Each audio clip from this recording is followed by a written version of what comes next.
시간이 되었으므로 6월 첫째 주 주일 예배를 하나님께 드리겠습니다. 예배로의 부름입니다. 우리의 도움은 천지를 지으신 여호와의 이름에 있도다. 아멘. 우리가 주님 앞에 나오기 전에 먼저 하나님께서 우리를 부르셨습니다. 이 자리는, 이 시간은 하나님의 초청에 의해서 우리가 주님께 드려지는 그런 예배의 시간입니다. 우리의 마음과 온 뜻을 다해서 이 한 시간 온전히 주님께 집중하여 주님의 기쁨 되는 그런 시간 되기를 소망합니다. 이 시간에 함께 사도신경으로 우리의 신앙을 고백하겠습니다. 나는 전능하신 아버지 하나님, 천지의 창조주를 믿습니다. 나는 그의 유일하신 아들, 우리 주 예수 그리스도를 믿습니다. 그는 성령으로 잉태되어 동정녀 마리아에게서 나시고 본디오 빌라도에게 고난을 받아 십자가에 못 박혀 죽으시고 장사된 지 사흘 만에 죽은 자 가운데서 다시 살아나셨으며 하늘에 오르시어 전능하신 아버지 하나님 우편에 앉아 계시다가 거기로부터 살아있는 자와 죽은 자를 심판하러 오십니다. 나는 성령을 믿으며 거룩한 공교회와 성도의 교제와 죄를 용서받는 것과 몸의 부활과 영생을 믿습니다. 아멘.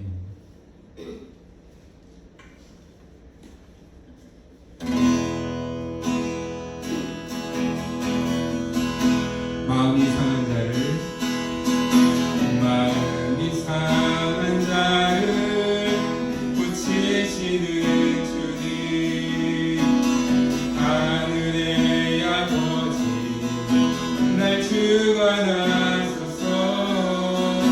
주의 길로 인도하사 자유케 하소서. 새 일을 행하사 은혜 하소서. 그의 줄이고 목이 마르니 성령의 길을 끄소서. 의의 줄이고 목이 마르니 내 잔을 채워주소서. 성령으로 채우사, 성령으로 채우사 주보게 하소서. 주의 임재 속에 은혜 알게 하소서. 주 뜻대로 살아가리 세상 끝날까지. 나를 믿으시고 새날 열어주소서. 그의 줄이고 목이 마르니 성령의 길을 끄소서. 그의 줄이고 목이 마르니 내 잔을 채워주소서. 그의 줄이고 그의 줄이고 목이 마르니 성령의 길을 끄소서. 그의 줄이고 목이 마르니 내 잔을 채워주소서.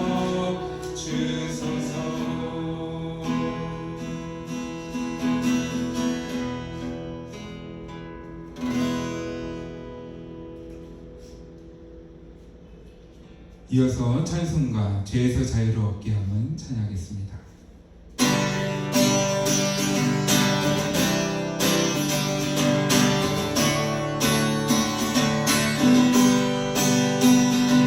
죄에서 자유를 얻게 하는 보혈의 능력, 주의 보혈, 시여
주는 완전합니다. 찬양합니다. 주여 우리 연약합니다.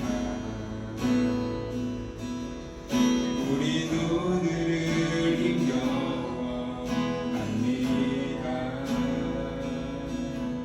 주뜻 이루며 살기에 부족합니다. 우린 연약합니다.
오늘의 예배를 위해서 은혜를 사모하는 마음으로 기도하기 원합니다. 기도하겠습니다.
사랑과 은혜가 풍성하신 하나님 아버지, 감사를 드립니다. 이 예배가 우리의 생명임을 고백합니다. 예배 가운데서 모든 치유와 또 회복이 이루어지며 또 하나님께서 우리를 위해서 아낌없이 준비한 모든 은혜가 내려짐을 고백합니다. 이 예배 가운데 방해하는 모든 회방과 악한 세력들로부터 우리를 지켜 보호하여 주시고 온전히 주님 한 분만을 바라보며 주님의 기쁨이 되는 예배를 드리게 하여 주시옵소서. 하나님 아버지, 어느덧 6월이 되었습니다. 지난 한 달간도 우리를 지켜주시고 날마다 말씀으로 먹여주시고 또 필요한 모든 것들 공급하여 주신 은혜에 감사를 드립니다. 미처 다하지 못한 감사를 깨닫는 그러한 시간 되게 하여 주시옵고 또 6월 한 달간 우리를 인도하여 주실 주님을 기대하며 또 주님의 말씀을 우리 마음 가운데 깊이 새기며 주님을 붙드는 시간 되게 하여 주시옵소서. 하나님, 갈라디아서 말씀을 가지고 계속해서 은혜를 나누는 가운데 있습니다. 갈라디아서는 우리가 받은 복음이 얼마나 놀라운 은혜인가를 우리에게 가르쳐 줍니다. 다른 복음으로부터 우리를 보호하여 주고 참된 진리 안에서 우리가 기뻐하며 자유할 수 있도록 인도해 줍니다.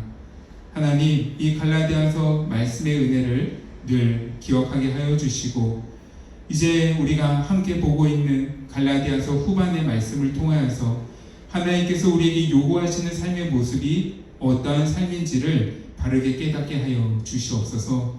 이제 그 복음을 소유한 자로서 이 세상과는 다르게 구별된 모습으로 살아가야 할진데 하나님께서 우리에게 주신 말씀의 권면을 우리가 바르게 깨닫고 우리의 삶에 적용하며 살아가는 자를 되게 하여 주시옵소서. 우리 앞에 놓여있는 삶의 많은 어려움과 또 근심이 있지만 하나님, 그것 가운데 우리가 매몰되지 않기를 원합니다. 도리어 우리 안에 두려움과 근심이 생길 때마다 더욱더 하나님의 말씀을 붙들며 살아가게 하여 주시고 우리가 제자로서 어떻게 다르게 살아낼 것인가를 고민하는 가운데 구별된 모습을 나타내는 우리 모두가 되게 하여 주시옵소서. 하나님, 오늘도 말씀 가운데 역사하여 주시옵소서. 필요한 은혜를 내려 주시옵소서.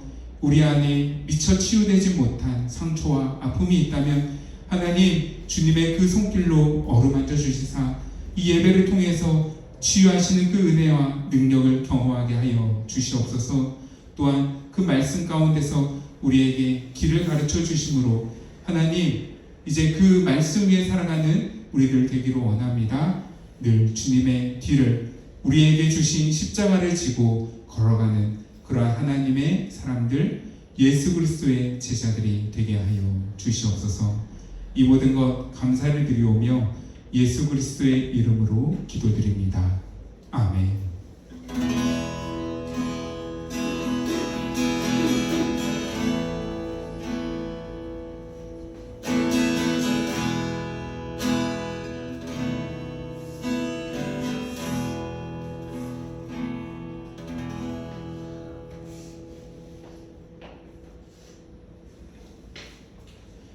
광고 시간입니다. 오늘도 예배 자리로 나온 모든 성도님들을 예수 그리스도의 사랑으로 환영하고 또 축복합니다. 계속해서 하루 한 장 말씀을 읽어 나가는 가운데 있습니다. 지금 우리는 신명기 말씀을 보고 있습니다. 신명기는 새롭게 이제 가나안 땅에 들어갈 하나님의 백성들과 언약을 갱신하며 하나님의 율법의 가르침이 무엇을 요구하는지를 하나씩 자세하게 설명해 주고 있는 그러한 말씀이죠. 이번 한 주간에는 신명기 8장부터 12장까지의 말씀을 읽겠는데요. 매일 하루의 첫 시간에 말씀으로 시작함으로 주님과 동행하는 삶을 살아가는 우리 모두가 되기를 축복합니다. 오늘도 예배 후에 식사와 다과가 준비되어 있습니다. 꼭 성도의 교제를 나누고 돌아가 주시기를 부탁드립니다. 광고는 이것으로 마치고 오늘 우리가 함께 교독할 요리문답은 하이델베르크 57문과 58문입니다. 57문. 몸의 부활은 당신에게 어떤 위로를 줍니까? 이 생명이 끝나는 즉시 나의 영혼은 머리 대신 그리스도께로 인도될 뿐만 아니라 그리스도의 능력으로 일으킴을 받은 나의 육체도 나의 영혼과 다시 결합하여 그리스도의 영광스러운 몸과 같이 될 것이라는 사실입니다. 58문. 영원한 생명에 관한 약속은 당신에게 어떤 위로를 줍니까?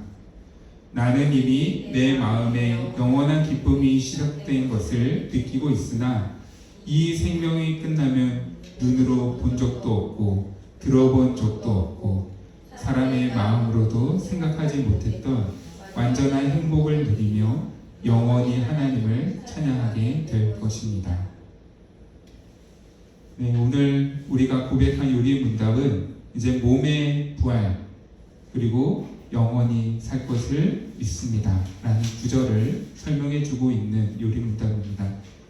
이 시간에 천천히 다시 한 문장 한 문장 곱씹어 보시면서 이 말씀이 주는 은혜를 또 생각하는 시간 갖도록 하겠습니다.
봉헌 시간입니다. 우리가 드린 봉헌과 함께 우리의 사랑을 고백하시면서 함께 찬양하겠습니다.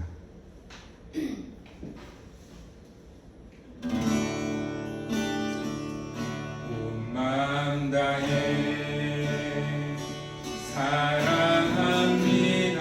온 마음 다해 주 알기 원하네.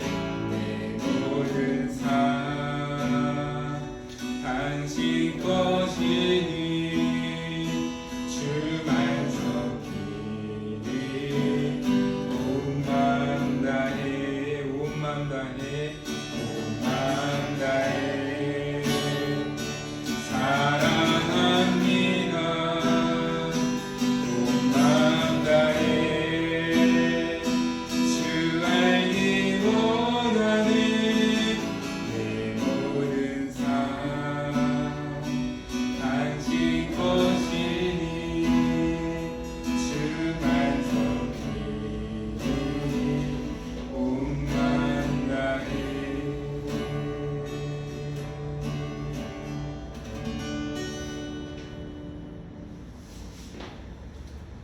드려진 봉헌을 위해서 기도합니다.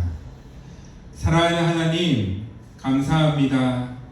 오늘도 이 시간에 주님 앞에 나와 예배하게 하시고 또 주께서 주신 것의 일부를 나의 모든 것이 다 하나님의 것임을 고백하는 믿음으로 또 봉헌으로 올려드리게 하시니 감사를 드립니다.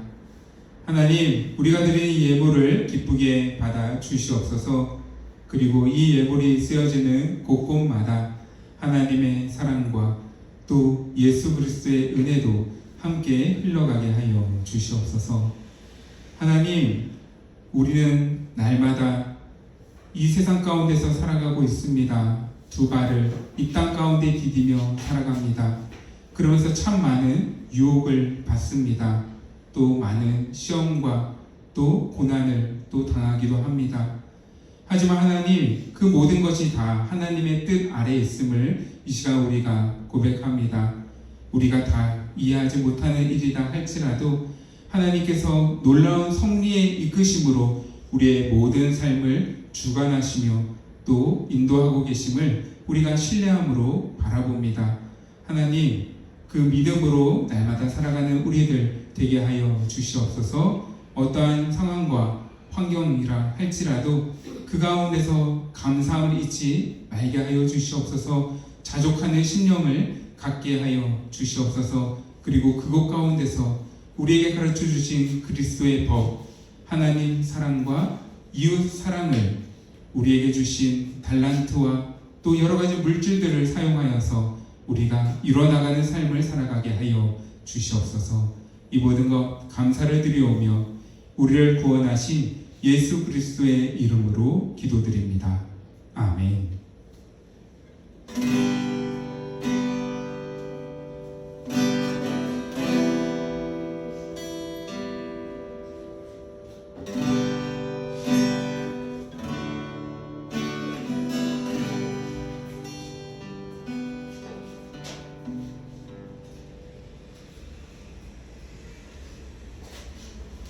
이 시간에 함께 하나님의 말씀 보기 원합니다. 오늘 우리에게 주시는 하나님의 말씀은 갈라디아서 6장 1절과 2절 말씀입니다.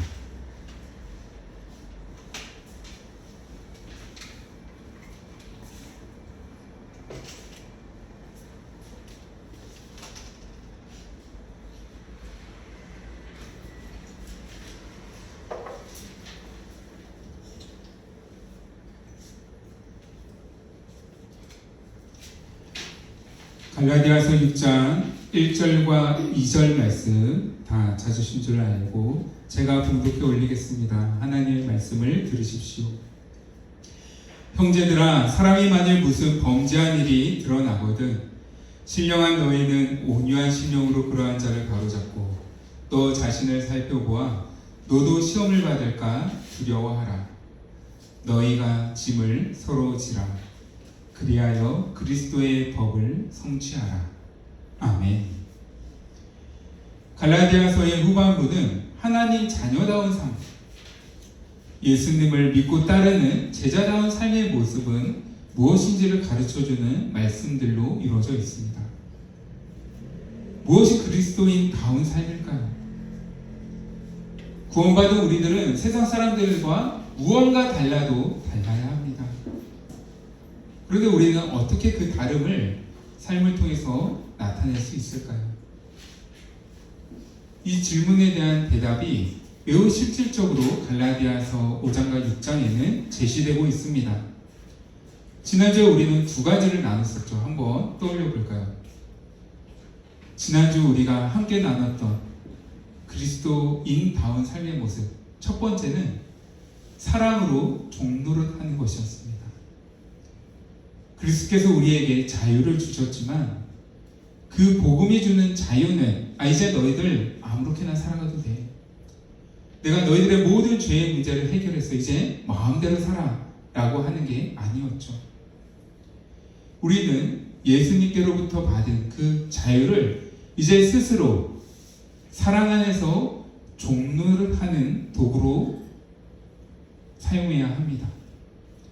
예수님께서 그분은 완전하신 분이고 하나님이신 분이시지만 이 땅에 오셔서 스스로 자기 자신을 낮추고 우리를 섬겨주셨던 것처럼 이제 예수님을 통해 구원을 받은 우리는 예수님을 본받아서 다른 사람들을 사랑하고 섬기는 삶을 살아가야 하는 것이죠. 또 두 번째는 성령을 따라 행하라 라는 것이었습니다. 우리는 예수님을 믿는 즉시 칭의를 받게 됩니다. 의롭다함을 이제 법적으로 인정받게 됩니다. 하지만 이 칭의라는 것은 신분의 변화이죠. 우리의 신분은 변화되었어요. 마치 왕자와 거지라는 소설에서 거지가 왕자가 되었던 것처럼 신분은 갑자기 바뀌었습니다. 모든 사람들이 나를 왕처럼 대우를 해줍니다. 하지만 본질상 거지는 거지로서의 속성과 삶의 습관들은 한순간에 바뀌지 않죠.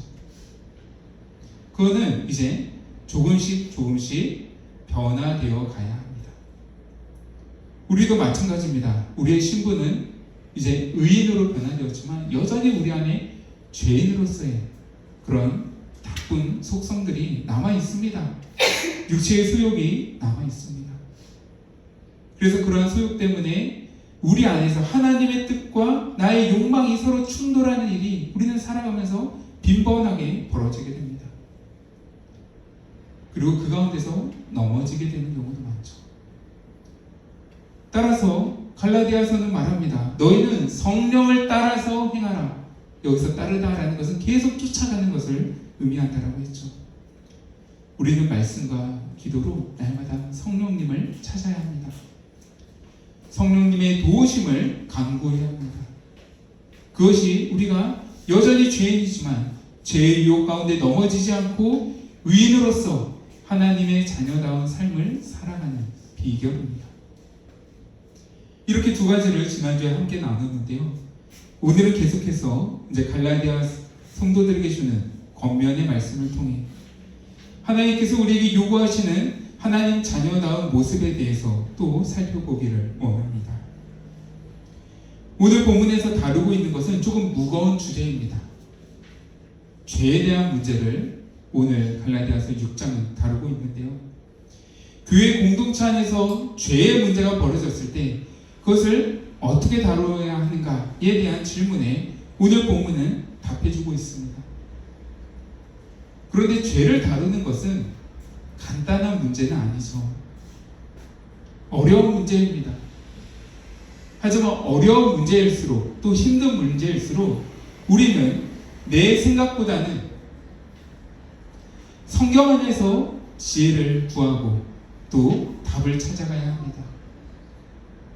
어렵고 힘든 문제일수록 말씀이 우리에게 가르쳐주는 길로 순종하는 것이 가장 효과적인 길이고 가장 지혜로운 길입니다.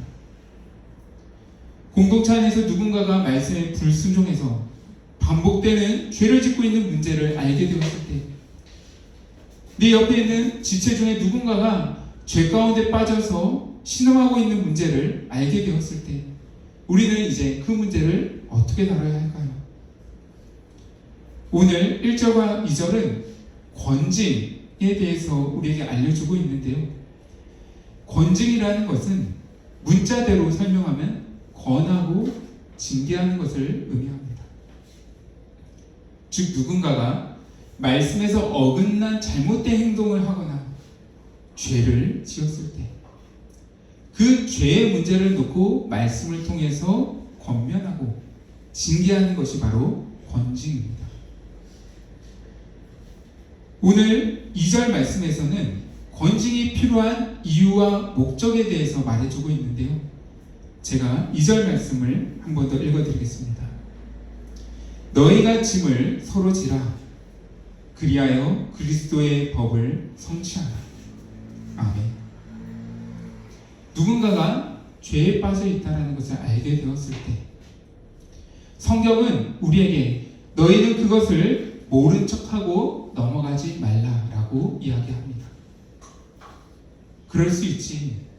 사람은 누구나 죄를 짓지. 저 사람도 죄를 지었지만 나에게도 죄가 있지. 그러니까 그 죄에 대해서 지적하지 말아야지. 적당히 덮고 넘어가 넘어가야지라고 하는 것은 성경이 우리에게 가르쳐주는 죄를 다루는 방법이 아닙니다. 혹시 교회로 영상 좀 다른 것들도 좀 보셨나요? 네, 저는 가끔씩 이제 교회록들 하나하나를 보고 있는데 총 28개의 교회가 교회록에서 소개되고 있습니다. 그리고 시즌 1이 끝났어요. 네, 이제 더 이상은 교회를 찾아서 이제 촬영하는 것을 하지 않겠다라고 어제 영상에 올라왔더라고요. 이제는 전도사로서 사역을 시작하게 되면서 이제 사역을 하는 것들을 촬영으로 이제 해가지고 영상을 만들겠다라는 그런 영상을 어제 올렸었는데, 제가 교회록의 영상들 하나하나를 보면서 참 재미있는 교회를 발견하게 됐습니다. 어느 한 교회를 보니까 예배당 한편에 권징석이 있는 거예요. 권징의 의자를 둔 교회가 있었습니다. 그걸 딱 보는데 참 재밌다. 사실 제가 태어나서 처음 본 것 같아요.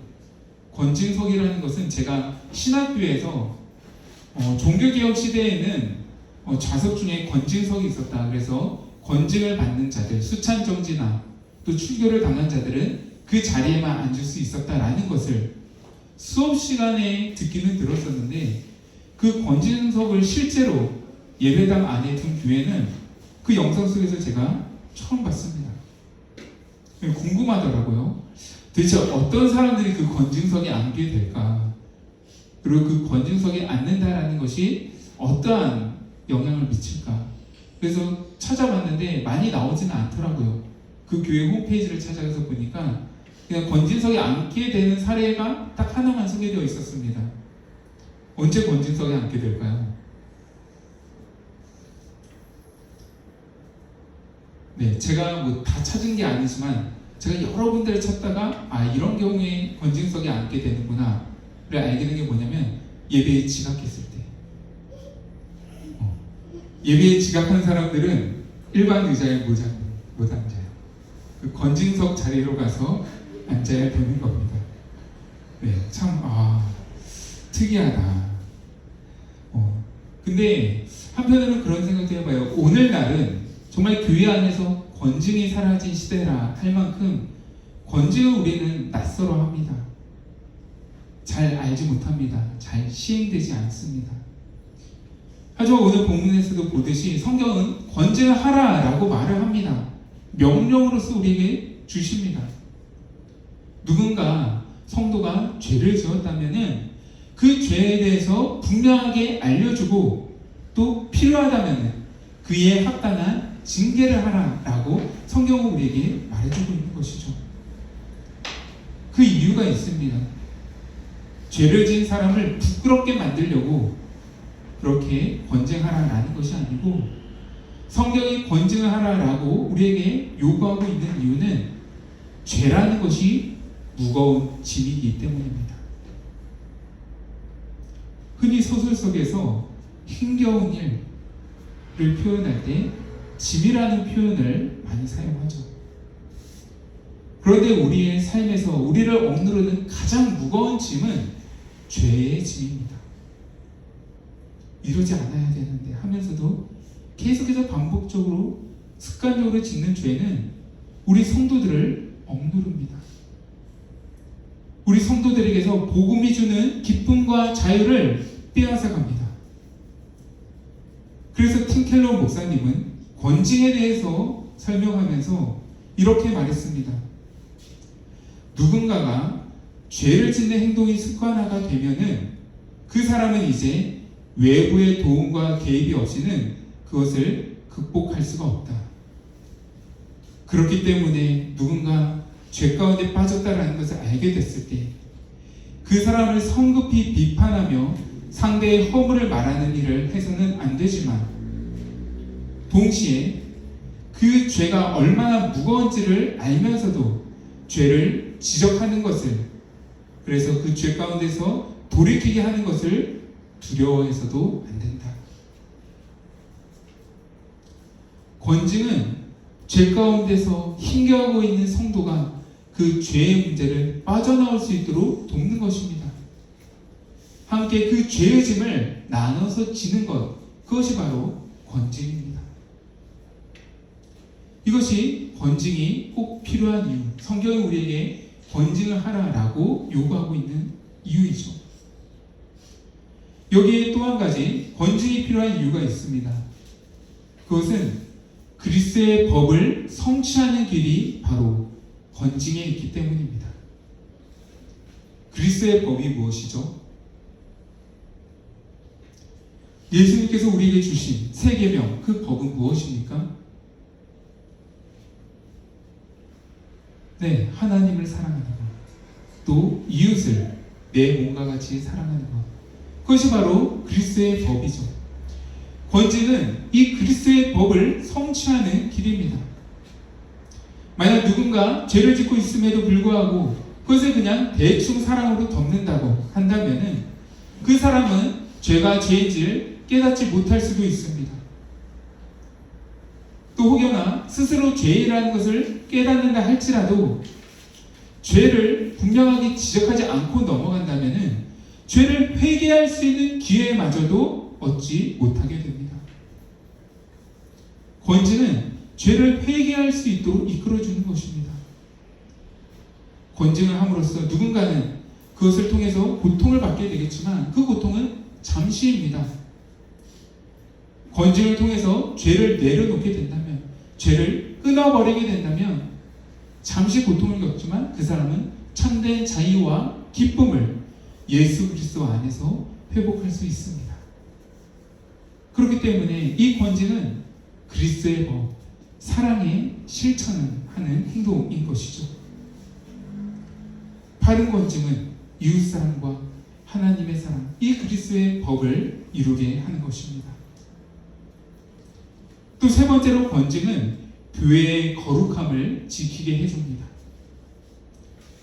예전에 제가 아는 한 분이 어느 교회에서 새롭게 사역을 시작하게 되었습니다. 그리고 사역을 시작한 지 며칠이 안 되어서 이분은 교회의 중책을 맡은 한 임원이, 그 임원이 된 한 청년이 성경에서 금하고 있는 아주 중대한 죄를 습관적으로 짓고 있다라는 사실을 알게 되었습니다. 그런데 이 사역자를 당황하게 만든 것이 있었는데요. 그것은 그 사실을 교회 성도 모두가 다 알고 있다라는 것이었습니다. 그러니까 성경이 하지 말라고 하는 아주 중대한 죄를 그 청년이 짓고 있는데, 그러한 청년이 교회에서 아주 중요한 직책, 임원이라는 직책도 맡고 있고, 이 청년이 그러한 죄를 짓고 있다는 사실을 모든 교회 성도들이 다 알고 있는 겁니다. 그런데도 그냥 쉬쉬하고 모른 척하고 있는 것이었습니다. 이 사역자가 이 문제를 어떻게 해야 되나 라고 고민하다가, 분명 성경의 가르침과 다른 행동을 하고 있지만 왜 다 대수롭지 않게 생각하지? 라는 것을 이상하게 여기면서, 그래, 이 부분을 지금 당장 자기가 처음 시작을 생각하는 시점이니까 지금 바로 다루기보다는 나중에 좀 진지하게 다뤄보자 하고 그냥 넘어갔다라고 합니다. 그런데 그러고 나서 몇 달이 흐른 다음에 이 사역자는 정말 뼈저리게 후회하게 되었대요. 내가 왜 이 문제를 처음 인지했을 때 바로 잡으려는 노력을 하지 않았을까? 왜 내가 이 문제를 그냥 나중에 다뤄야지 하고 그냥 넘어갔을까? 그것을 생각하면서 참으로 많이 후회했다는 거예요. 왜냐하면 그 한 사람 때문에 그 공동체 안에서는 어떠한 잘못도 잘못이라 말할 수 없는 분위기가 강하게 자리 잡고 있었기 때문입니다. 그래서 아주 분명한 잘못도 바로잡기가 너무나도 힘들었기 때문입니다. 누군가가 무엇인가를 잘못했을 때 사역자가 다가가서 성도님, 이것은 잘못된 것입니다 라고 말을 하면은 그 성도는, 아니 저 청년, 왜 임원인 저 사람은 내버려두면서 나한테만 잘못을 지적합니까? 라는 반문을 받기가 일쑤였대요. 그래서 자기가 사역하는 내내 무엇인가 성경과 다른 죄에 대해서 말을 하는 것이 그 교회에서는 너무나도 힘들게 되었다라는 것을 이야기하면서 권징이 진짜 필요하다. 지혜로운 권징은 교회를 온전한 말씀 가운데 지키는 데 있어서 정말 필요한 것이다 라는 것을 뼈저리게 느꼈다면서 저에게 이야기했던 것이 생각납니다. 종교개혁자 칼빈은 교회가 교회됨을 나타내는 세 가지 표 중에 하나를 권징이라고 이야기했습니다. 무엇이 참된 교회인가? 교회가 참으로 많이 있는데 그 교회 중에는 참된 교회가 있고 또 잘못된 교회가 있다. 그럼 그것을 무엇을 기준으로 판단할 것인가 했을 때 세 가지를 제시했었는데요. 첫 번째는 바른 진리의 선포. 성경 말씀이 가감 없이 더하거나 빼는 거 없이 온전하게 선포될 때 거기는 참으로 틀림없는 교회다라고 이야기를 했고요. 두 번째는 성례의 시행이었습니다. 세례와 성찬이 예수 그리스도께서 직접 제정하신 이 두 가지 거룩한 예식이 힘써 시행이 될 때 거기는 분명한 교회다라고 이야기를 했고요. 마지막이 권징의 바른 실행이었습니다. 교회 가운데서 무엇인가 죄에 대한 바른 권징이 이루어질 때 거기는 진짜 하나님께서 바라보시는 참된 교회다라고 이렇게 권징을 참된 교회를 구별하는 세 가지 표 중에 하나라고 이야기를 했습니다. 우리는 이 종교개혁자의 외침을 가볍게 생각해서는 안 됩니다. 무거운 죄의 짐을 나누며 죄 가운데서 돌이켜서 성도를 바르게 세우는 것, 그렇게 함으로써 교회의 거룩을 온전하게 지키는 것, 그것이 바로 권징 안에 있습니다. 그러면 이제 두 번째로 권징을 우리는 어떻게 해야 하는가에 대해서 살펴보기 원합니다. 제가 1절 말씀을 다시 한번 읽어드리겠습니다. 형제들아, 사람이 만일 무슨 범죄한 일이 드러나거든 신령한 너희는 온유한 심령으로 그러한 자를 바로잡고 너 자신을 살펴보아 너도 시험을 받을까 두려워하라. 아멘. 권징은 철저하게 그 시작부터 끝까지 사랑으로서 이루어져야 합니다. 죄를 알면서도 외면하는 것, 그것은 참된 사랑이 아니죠. 그것은 진짜 사랑이 아니라 덜 사랑하는 것입니다. 축구선수 손흥민의 아버지 손흥정 감독님, 이분은 여기저기 책도 많이 쓰시고 또 인터뷰도 많이 하는데 이분의 책과 인터뷰에 꼭 빠짐없이 나오는 것이 있습니다. 그것은 바로 자녀를 어떻게 교육했는가에 관한 것입니다. 정말 우리나라에서 이런 선수가 어떻게 나왔을까 싶은 세계적인 선수를 키워낸 아버지잖아요. 그래서 많은 사람들이 도대체 어떤 식으로 교육을 했습니까? 라고 질문을 할 때마다 자기가 가진 교육관에 대해서 이야기를 하는데 그 교육관 중에 하나가 예전에 굉장히 크게 기사화된 것이 있습니다. 그 타이틀 문구가 무엇이었냐면은 친구 같은 부모, 그것은 직무유기입니다 라는 타이틀이었습니다. 손흥정 씨는 그렇게 이야기를 했어요. 아이가 무엇을 잘못하고 고쳐야 할 부분이 있을 때 친구가 그것을 해줄 수 있냐. 요즘 다들 친구 같은 부모가 되어줘야지 라는 말을 많이 하는데 사실 진짜 친구 같은 부모는 직무유기이다. 부모는 잘못된 것을 분명히 잘못이라고 말해줘야 하고 안 되는 것은 절대 하지 못하도록 말릴 수 있어야 된다. 무엇인가 내 자녀가 잘못되었을 때 그것을 바르게 고쳐주지 못한다면 그것은 부모가 해야 할 일을 하지 않는 것이다. 부모로서 자격이 없는 것이다. 부모는 자녀의 잘못된 행동을 힘겨울지라도 또 때로는 상처를 준다 할지라도 반드시 그것을 바로잡아서 올바른 길로 성장할 수 있도록 이끌어줘야 한다. 이렇게 말을 하더라고요. 제가 참 많이 찔렸습니다. 나도 그냥 좋은 아빠가 되어주려고 노력을 했는데, 잘 놀아주는 친구 같은 아빠가 되었으면 했는데 그게 아니구나. 아이가 바른 길로 성장할 수 있도록 하는 게 나의 역할이구나. 내가 그것들을 참 오랜 시간 등한시했구나 라는 것을 좀 회개하면서 좋은 부모가 되도록 노력해야겠구나 라는 생각을 다시 한번 하게 되었습니다. 그런데 권징도 동일합니다. 권징은 죄를 정죄함으로써 부끄럽게 만드는 것이 아니죠. 죄가 죄라는 것을 분명하게 알려주는 것이죠. 아니, 예배에 지각했다고 해서 거기에다 사람들을 안 치냐, 그 사람들이 얼마나 부끄럽겠냐라고 생각하는 것은 사실 교회 공동체의 특성을 이해하지 못했을 때 하는 말입니다. 사실 교회는 가족이잖아요.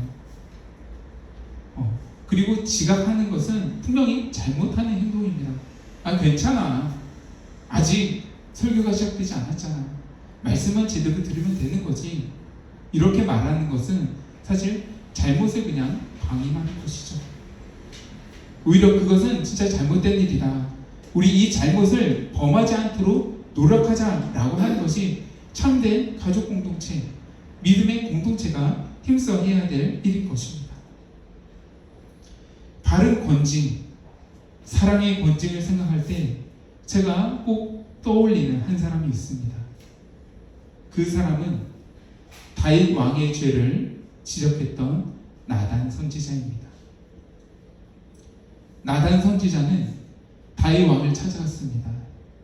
한 나라의 최고 권력자를 찾아가서 그 다윗이 저지른 아무도 알지 못하는 완전 범죄라고 생각했던 그 죄를 지적했습니다.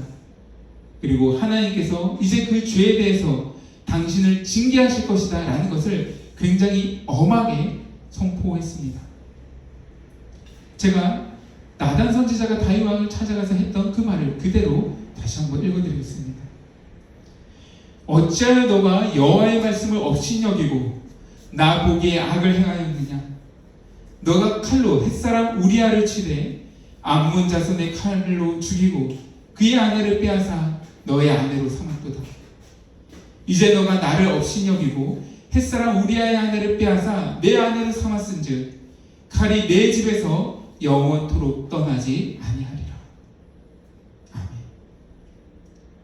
참으로 듣는 것만으로도 살벌한 말씀을 나단 선지자는 다윗 왕을 찾아가서 다윗 왕 앞에서 면전에서 선포했습니다.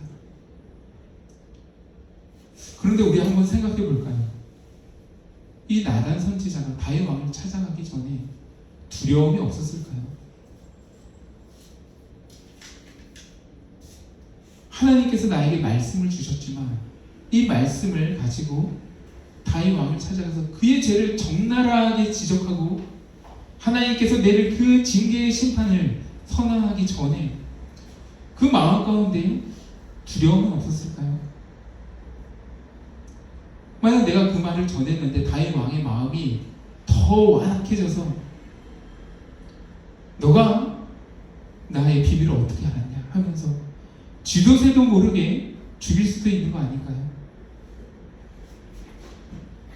나단 선지자는 생명을 걸고 다윗 왕을 찾아갔습니다. 그리고 두려움을 이기고 다윗 왕 앞에 하나님의 말씀을 그대로 다 전했습니다. 어떻게 그럴 수 있었을까? 라고 생각을 해봤을 때 나단 선지자에게 두 가지가 있었던 것 같아요. 첫 번째는 신뢰이고 두 번째는 사랑이었습니다. 먼저 신뢰는 하나님에 대한 신뢰이죠. 나단은 능력이 없습니다. 다윗 왕을 변화시킬 수 없어요. 다윗 왕이 죄를 회개하게끔 만들 수 없어요. 하지만 하나님은 하실 수 있다. 하나님은 다윗의 죄를 깨닫게 하고 회개하게 하실 수 있는 분이다라는 신뢰를 가지고 있었습니다. 그러니까 담대히 그 앞에 나아가서 하나님을 의지함으로 말씀을 온전히 선포할 수 있었던 것이죠. 그런 하나님에 대한 신뢰가 있었던 것이고, 두 번째는 다윗 왕에게는 사랑이 있었습니다. 두려움을 뛰어넘는 사랑. 이 사랑은 하나님을 향한 사랑이기도 하고요, 다윗 왕을 향한 사랑이기도 했습니다. 다윗이 죄 가운데 있었잖아요. 그의 마음이 얼마나 힘들었을까요? 죄 때문에 다윗 왕이 하나님 앞에 가까이 나아갈 수 있었을까요? 살인을 저질렀고, 간음을 저질렀고, 거짓을 계속 덮고 있는 그 상황 가운데서 다윗이 얼마나 마음이 무거웠을까를 생각했을 때, 나단 선지자는 두려움을 사랑으로 이기고 그 앞에 나아가서 하나님의 말씀을 전할 수 있었고, 그 사랑과 신뢰의 결과 우리가 알다시피 다윗 왕은 하나님의 말씀 앞에서 철저히 자신의 죄를 자복하고 회개하며 다시 하나님의 은혜를 붙드는 삶으로 돌이켰음을 우리는 성경을 통해서 보게 되는 것입니다. 오늘 말씀을 정리하도록 하겠습니다. 오늘은 다르게 살아라. 하나님께서 우리에게 주시는, 갈라디아서 통해서 주시는 하나님 자녀다운 삶의 모습 가운데서 죄를 대하는 방법에 대해서 함께 말씀의 은혜를 나누었습니다. 성경은 권징에 대해서 우리에게 가르쳐 줍니다. 죄가 너무나도 무거운 것이기에 그 죄 가운데서 우리가 자유할 수 있는 길, 그 죄를 나눠짐으로써 다시 회복될 수 있는 길을 우리에게 가르쳐 줍니다. 오늘 우리에게 주시는 이 말씀의 지혜와 권면을 힘입어서 우리 모두 신자다운 삶의 모습을 더 고민하고 또 더 실현하며 이 세상 가운데서 하나님의 자녀답게 다르게 살아가는 우리 모두가 되기를 간절히 축원합니다. 이 시간에 우리 함께 마음이 상한 자를 또 함께 찬양으로 올려드리고, 오늘 각자에게 주신 말씀을 생각하시면서 잠시 결단의 기도하는 시간 갖도록 하겠습니다.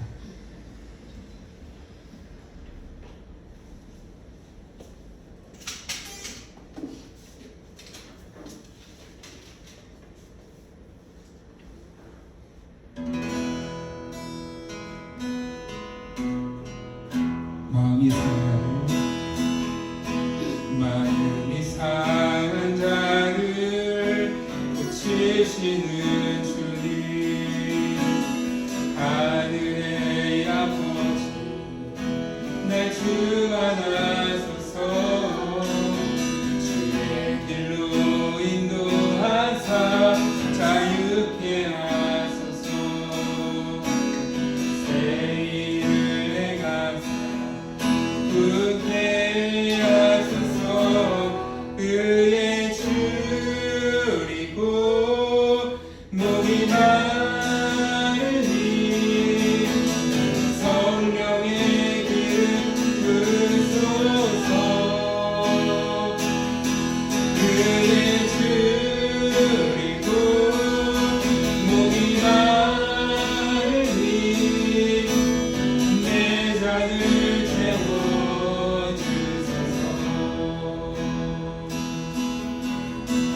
우리 시간에 함께 기도합시다.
사랑하는 하나님, 감사합니다. 오늘도 말씀을 통해서 우리에게 하나님의 지혜와 은혜를 깨닫게 하시니 감사를 드립니다.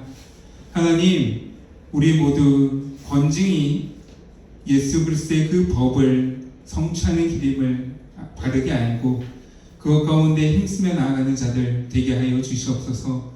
먼저 우리 자신의 죄를 돌아보게 되기를 원합니다. 말씀을 거울 삼아서 우리의 모습을 비춰볼 때 하나님께서 기뻐하시지 않는 죄와 더러움이 있다면은 하나님 철저히 그것을 가지고 주님 앞에 나아가 다윗 왕처럼 자복하며 회개하는 자들 되게 하여 주시옵소서. 하나님께는 용서받을 수 없는 죄가 없음을 알고 우리의 모든 것을 대신 지신 예수 그리스도 십자가를 우리가 붙들며 늘 회개의 길로 나아가는 우리들 되게 하여 주시옵소서. 또한 하나님, 우리 옆에 있는 지체가 죄의 문제로 힘겨워할 때 그 무거운 짐을 나눠지는 우리들 되기를 원합니다. 죄 가운데서 눌려있는 자에게 다가가서 나단 선지자처럼 두려움을 사랑으로 극복하고 바른 하나님의 말씀을 제시할 수 있는 자가 되게 하여 주시옵소서. 그래야 해서 한 가족, 한 몸된 지체로서 그 죄 가운데서 다시 일어나서 회복되는 그 길을 함께 걸어가주는 그러한 하나님의 사람들 다 되게 하여 주시옵소서. 또 한 주간의 삶 가운데 날마다 우리의 걸음을 지켜주시고 또 은혜로 풍성하게 채워주실 것을 믿사오며 이 모든 것 예수님의 이름으로 기도드립니다. 아멘. 강복 선언으로 예배를 마치도록 하겠습니다.